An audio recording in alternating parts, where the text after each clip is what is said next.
there's one shot that I truly believe I master, it's the sidearm approach, using especially putters and mid-ranges. And it's a useful shot for you too, because if you have this in your repertoire, you basically never need to throw an anhyzer approach. You can throw it in a very, very small space. Even if you cannot move the arm much, you still have plenty of room to flick your wrist, to snap your fingers, and get plenty of distance just with the small snap of the fingers. On top of that, it's a lot easier to throw your approaches when you can aim directly where you're throwing at, when you can look at your target, when you can see where you're aiming at. You don't have to play guesses. You can just point and shoot. For many, this is a difficult shot because throwing putters, throwing mid-ranges, people find it very hard to not get a wobbly release. And when you get a wobbly release, it's basically a guessing game after you're no longer holding on to the disc. So it's crucial to get rid of the wobble, to get comfortable throwing sidearm approaches and knowing that as the disc releases your hand, it will go where you intended it to go. So how to get rid of the wobble? Well, I think the reason for the wobble is that we don't feel this very light object in our hand. So it's like throwing a tennis ball versus throwing a baseball. With the tennis ball, it's quite hard to get the feel for the weight of the ball, so we don't get much power to it.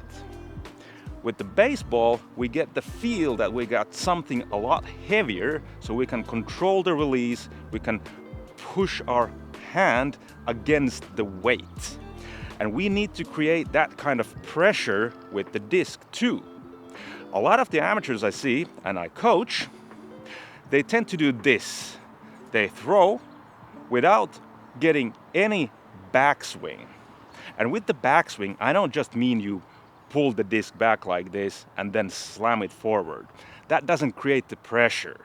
We need to feel the pressure against our fingers.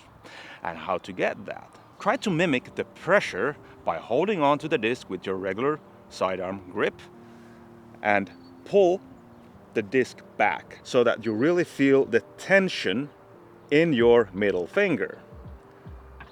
This is the tension we want to create also when we throw. So we got something to push against. How do we do this? Well, by swinging back just a little, so that when the disc goes back, our hand starts to go forward.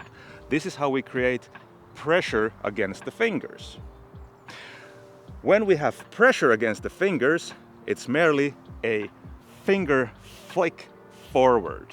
So this is crucial for the sidearm feel. We cannot just slap the air like this and hope that we get the feel for the disc. We need to create some pressure and then push our fingers against it and then flick.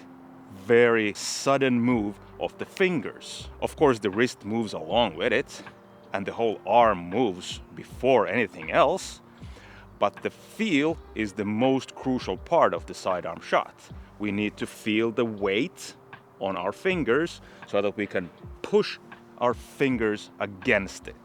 After you've mastered the sidearm approach shot and you've really got the feel of the weight you can push against with the fingers, you can add the X step and you can add more arm movement so you have a genuine sidearm drive in your repertoire. But it all starts from getting a smooth putter or a mid-range release so that you can move on to faster discs and faster arm speeds. Good luck.